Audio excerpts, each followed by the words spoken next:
So I will start slowly. Can you hear me, Sam? Can you confirm?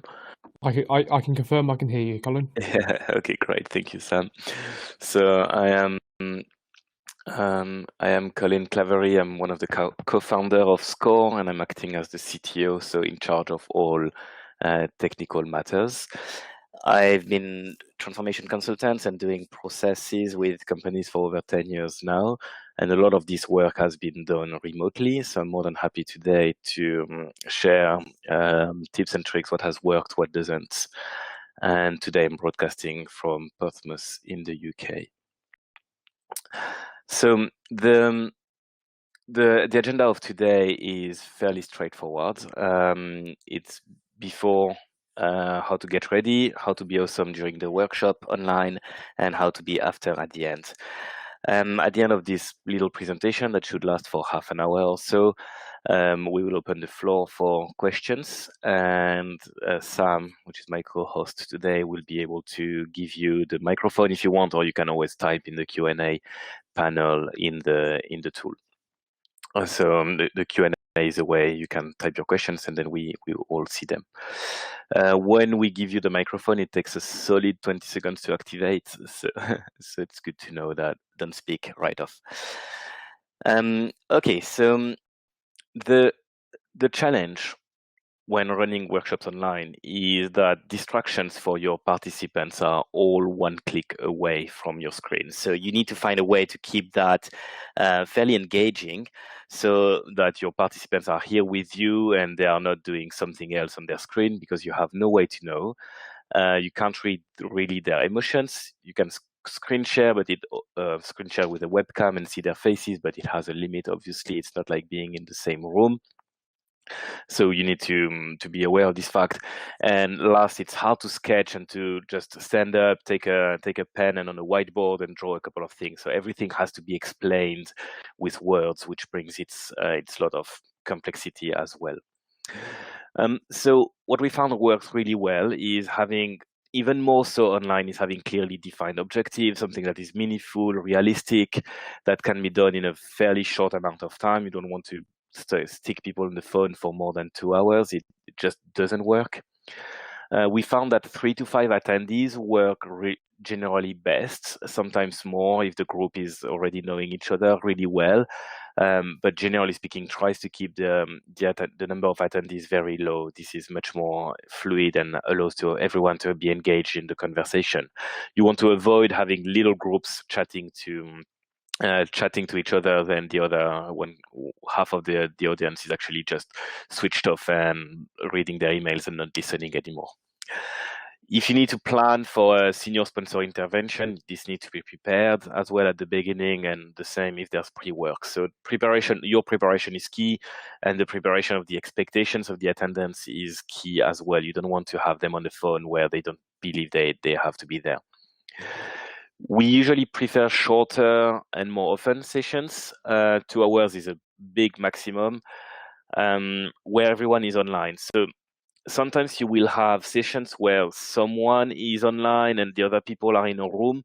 I usually try to avoid that. If there's one people online, it's best if everyone is, so people can stay at their desk, put on their headsets and interact like that.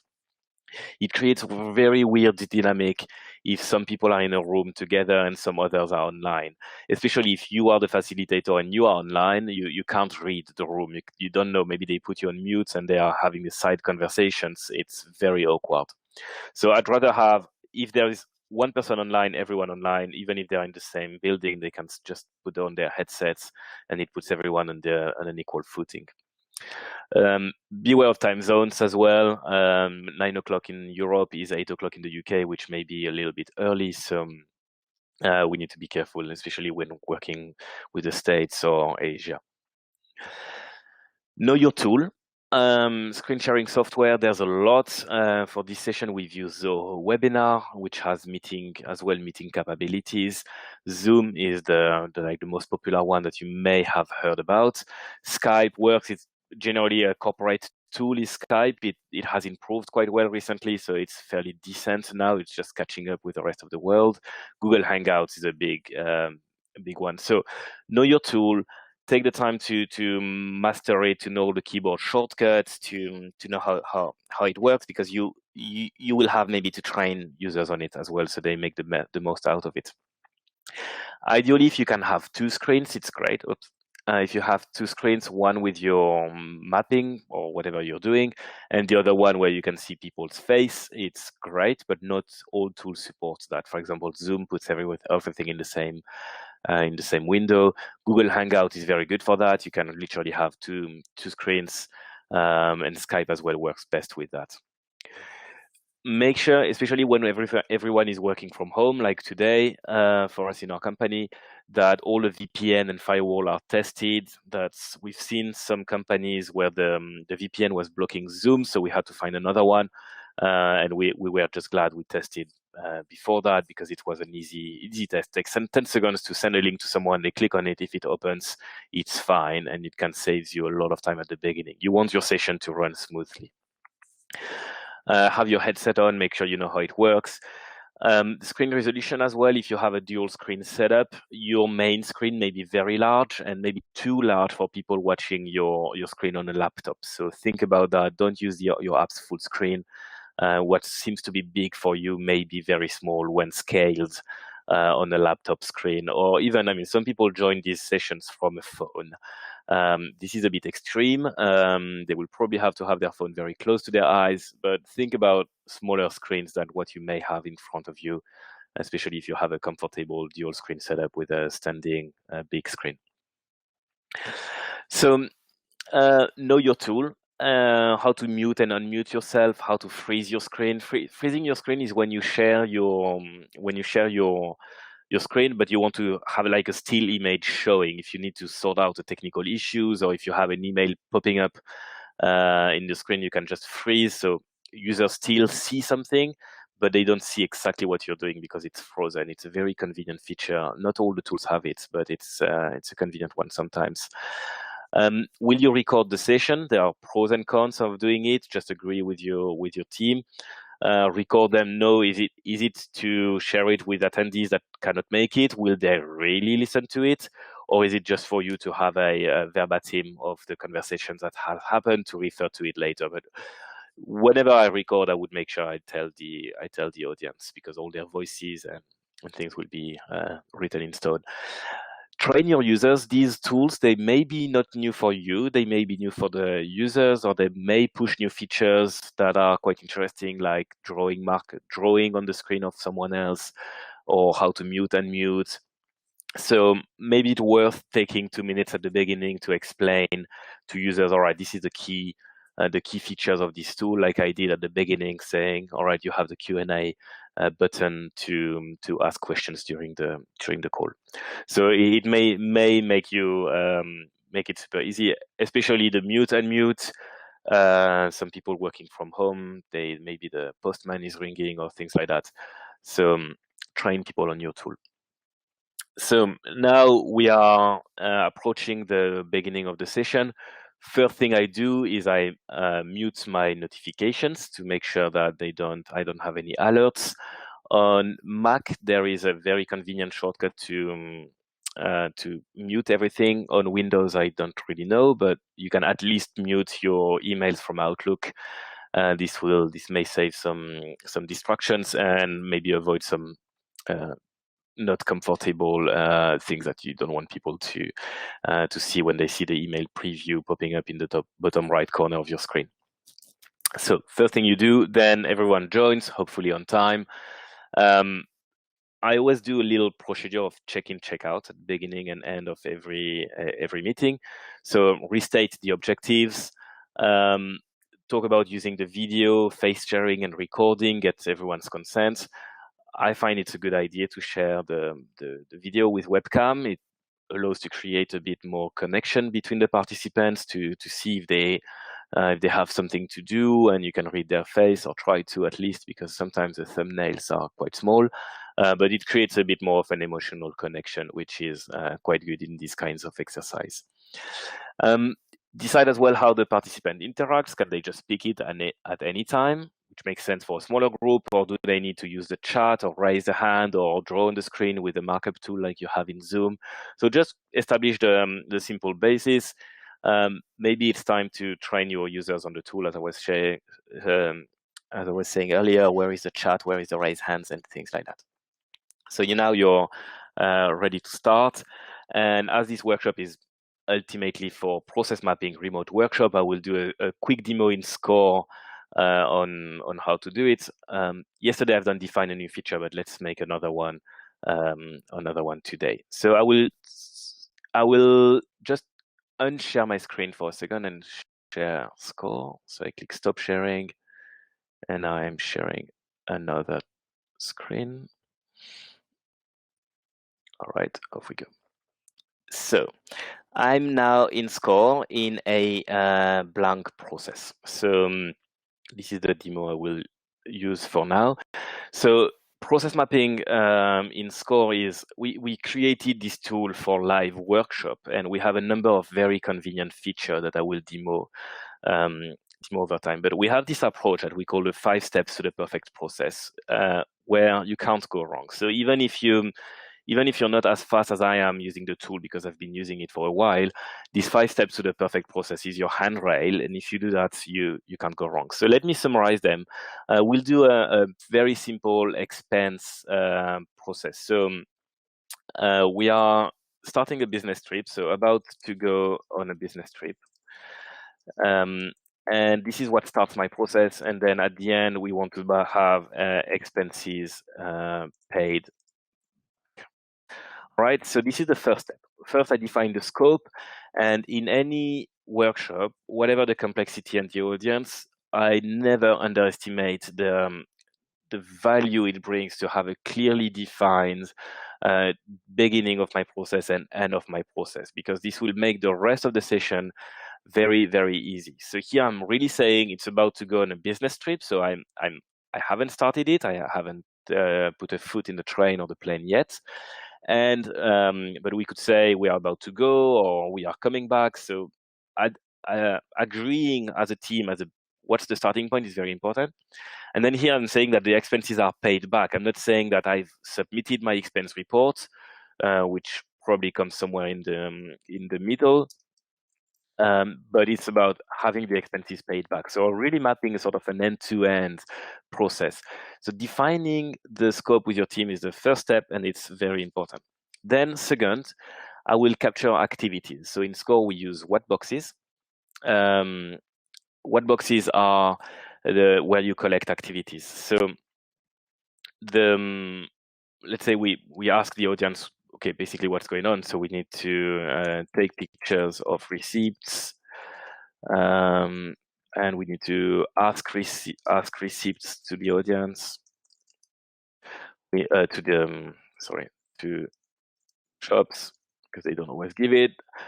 We need to enter them in the system.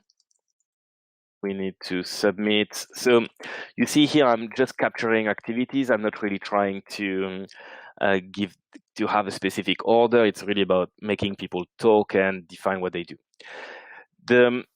A good way to make sure we all agree on what we mean by this task is to add an output to it. And this is the second shape we have in Skore. So if I select a box and press space, it will automatically add an output.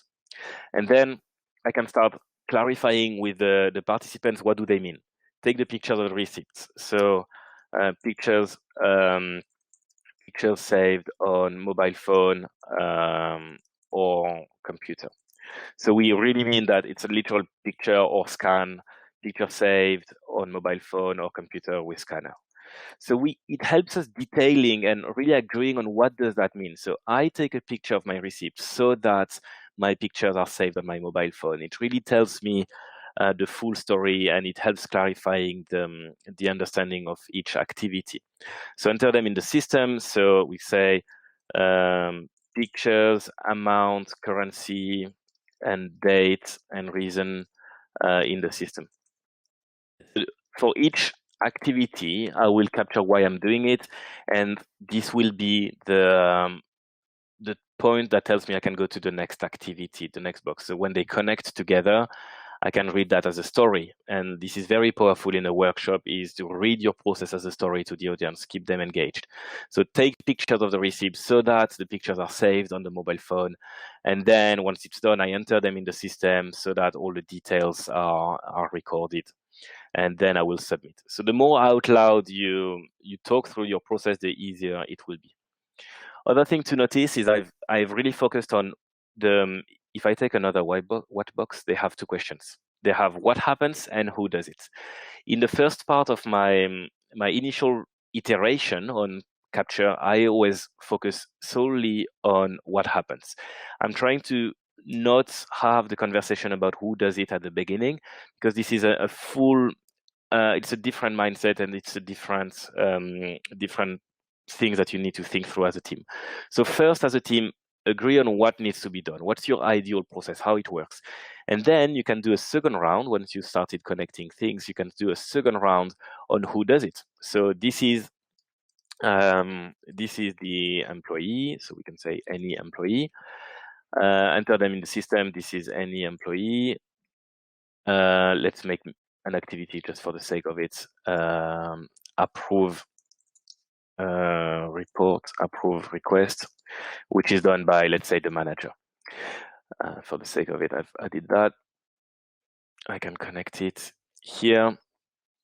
So first conversation, first round trip is about what needs to be done, and second iteration is about who. If you have the conversation about who too early, you may go really in a rabbit hole of conversation that maybe is not worth having because you haven't understand what you want to do yet. So first what and then who. Then we start connecting everything in a way that makes sense. In Skore, there's this very powerful method which allows to enter in the detail of a process. So if I have this enter the expenses in the system is a very complex step, I can create a sub-process by clicking this button in the top left corner, which is now I'm in the details. So I can just capture, create new project in system ABC, and then I do exactly the same. What you can do is very convenient when you are in a drill down is to actually pull the input and the outputs from the level above. So it helps you having the scope to remind you where you were and have a good integrity between your top level and your detailed view where I am here. So I'm going back up here in the breadcrumb at the top. I'm going back up to my top level process. Sometimes in the workshop, you will have all sorts of conversation saying, all right, conversation on how do we take pictures on the app. So maybe we need to have IT to recommend an app for expensive management. So to do assess with IT the recommended tool for expenses management.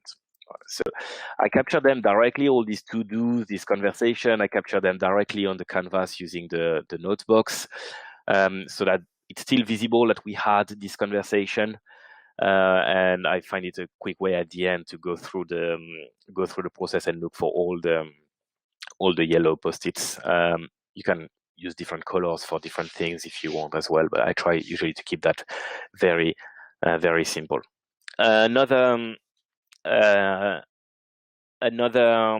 tool that we have in the Skore toolbox is the attachments. If I click on the top right corner of one activity, here you may use that to capture additional information that are really specifically related to this box. So here I'm in submit.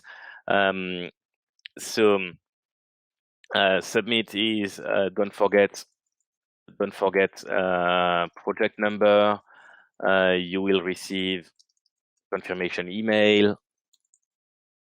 Manager has 10 days to approve, etc., etc. So we can write additional information or details that will help us later for training people or explaining to a technical team what they need to implement. So I'm just looking at showing here one type of attachment, the add text, which is the most flexible one.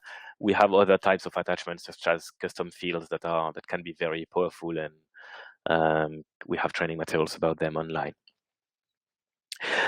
Okay, so now I have a process. It starts to build nicely. Skore offers a number of tools that help aligning activities, aligning boxes to make it nice to the eye. So I'm not going to go into details here, but we have a number of keyboard shortcuts that help crafting a very nice and tidy process very quickly while on the call. At this stage, you can already share Skore. So providing people have access to the tool, you can literally copy the URL in the address bar there, send them per email, and they can start interacting and seeing the process themselves on their side.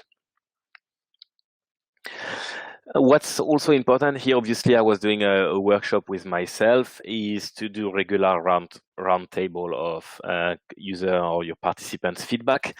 So you may not always read if they have something to say, but they don't find the time because someone else keeps talking all the time, or they don't use the raise hands feature in the screen sharing, or you just haven't seen it because you were so into your mapping session. So very regularly, just make sure everyone has a chance to say something. I try to, when conversations are between just two people and they are arguing about something or trying to define, don't let that last forever, and don't hesitate parking these conversations. It's very annoying when you're on one of these remote workshops and two people are just arguing about something and the three others have totally checked out. It's very hard to get them back on track. So you, as a facilitator, it's your duty really to make sure that the mapping flows, that the conversation, everyone is involved, and that you make progress and you can deliver what you said you would deliver at the beginning. Okay, let me switch back to the main presentation.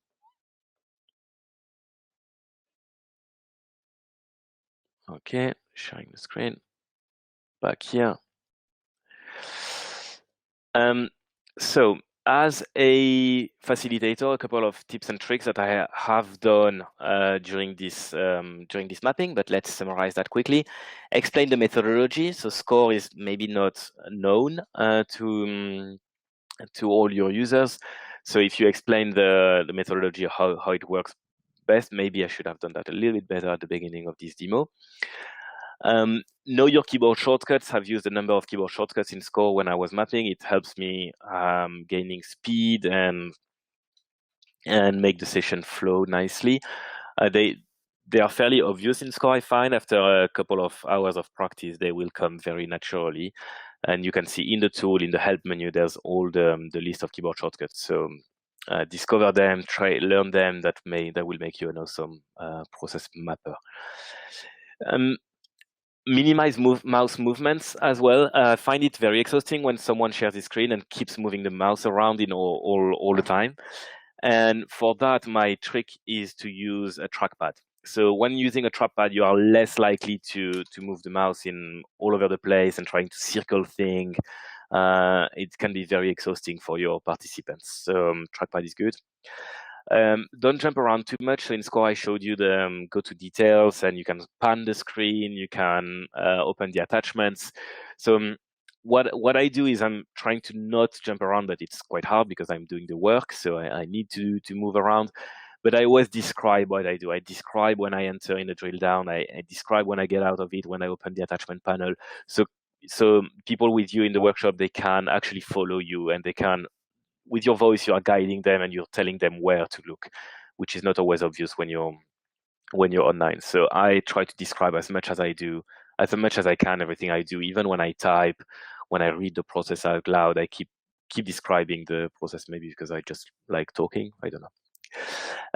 And as I said, regular check-in points, making sure everyone has a voice, especially if you have like more shy people, or if you have someone taking over all the discussion time. So make sure everyone around the table has a chance.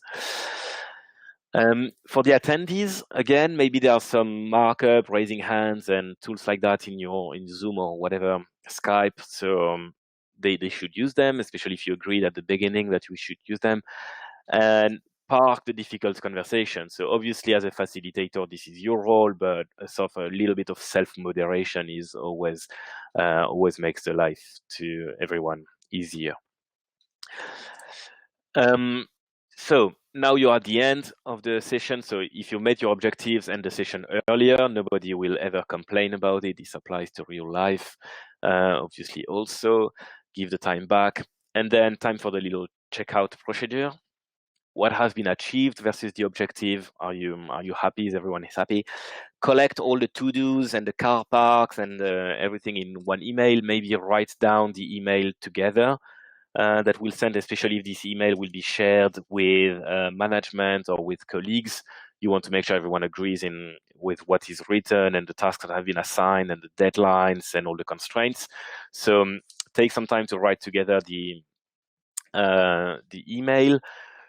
As well, booking the follow-up sessions if need be. It's always easier to do at the end of the session when everyone is in the mindset and can talk about their constraints and their other appointments and time zones constraints and travels and everything, because not everyone maintains their calendar with all like the non-work constraints.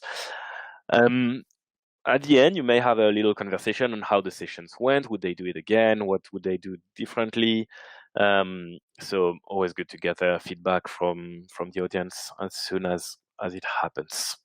And again, if the session can end early, you will not disappoint anyone, I think.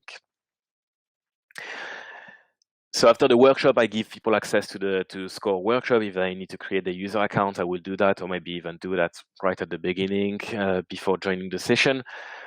Send this summary email that you create, and when you receive feedback, try to update your process as soon as you receive it, so it's done, and people can see that there's a momentum in this process work you're doing for whatever purpose, which are is it like system implementation, org design, compliance, whatever. The more you keep the momentum, the better any project is, really. And that's it for the workshop. The workshop part. So Skore, as you've seen, I guess you're familiar with Skore, but it's an online process mapping and analysis software I was demoing earlier. There's much more feature than what I showed. I focused on the process mapping part. There's a lot of analytics tools that are very powerful. It's a very, I mean, we've done remote process mapping workshops for the last 10 years, and Skore is obviously, I mean, we created Skore to do that, really. And as a company, in these troubled days, we are happy to extend trial and offer additional licenses on request. So if you have a workspace and you're reaching the capacity of what you have today, don't hesitate reaching out to us. You may need more licenses that you had in the past because people are home, people are working remotely, and you want them to be able to log in the system. So get in touch with us. Would you need to extend our trials or get additional licenses? We are as well happy to offer hourly workshop facilitation sessions. So like I did, but full hours or a couple of hours. So get in touch with us if you think it's something that can be interested. We can prepare that with you as well, and you may want to have the benefit of having someone from outside the team, not involved in the day-to-day, not having the history and the emotions of the work. So this is why we believe having an external facilitator is sometimes very key to a successful workshop, and we are happy to fulfill these roles. Who you need, please get in touch. And also, in these days of working from home and social distancing, we are currently, as we speak, experimenting with online training. So we normally do full day classroom training, but a company has asked us today to do that online. So we recrafted the training so it's fit for an online sessions where everyone is in front of their screen, but miles apart. So if you are interested in it, please get in touch as well. We have we are testing that today, and we hope to be able to test that much more in the coming weeks. So please share if you have any Q&A. I see any. I will just go on my second screen and see questions. So how to handle car park items. So my favorite way, I will switch screen again to come back to Skore. Here it is. So providing that the main thing that will be shared on screen is Skore, is your screen with mapping. I like writing everything on the canvas, so it's visible. So here I've used the yellow tooltip. I've seen people using different colors of tooltips for per person, or if it's a to-do, if it's an idea, if it's an improvement idea. We can have other let me reload the page. So here, let's say the to-do can be in yellow, and we can say we have like improvement idea. In blue, let's take the light blue, ID, automatic submission, or whatever. And then they can be linked to one or more boxes. So my car park and my to-dos are always, yeah, it's a good place to have it visible on the screen, and very easy at the end. You can use the search to do. It will highlight all the places where you have a to-do, so very convenient. Yesterday, someone was asking how early can you share a Skore process map? And actually thinking about this question again, you can share it right at the start of this, right at the start of the session. You can say to people, this is the URL, and this is where the process will always be. So they can connect to it right at the beginning of the session. Another question we had yesterday is how do we get really quick at mapping process? I think there are two things. Mostly is the first one is adhere to the 5 steps to the perfect process. If you do the scope first, the activities, then you connect everything, and then you do the role, you can't go wrong. After that, over time, you will learn the shortcuts and you will accelerate. But the methodology is what matters. This is what will really make the workshop very, very fluid. Okay, I don't see any more questions popping up. So again, to reiterate our offers at the moment, we're happy to extend trials and offer additional licenses would you need to adapt and adjust with these new ways of working from home. Remote only workshop facilitation. We believe there's a huge value in having an external facilitator, and this can be done online, as we tried to demonstrate in the last half an hour. And as well, we are putting together and experimenting with the first customer an online training. So keep in touch with us if you'd like to know more about all that. And Stephen, for the importing, please reach out to us. We can explore that in more details. I'm happy to end the sessions now if there's no more questions. Thank you all for attending, and there will be a couple of more sessions like that, so don't hesitate sharing on LinkedIn these sessions and what you thought about them, sharing with your colleagues. On LinkedIn, you can find the additional dates. I think we have 2 more coming in the coming days, and maybe more if it's a success. Thank you very much, everyone, and hope to get in touch very soon with all of you.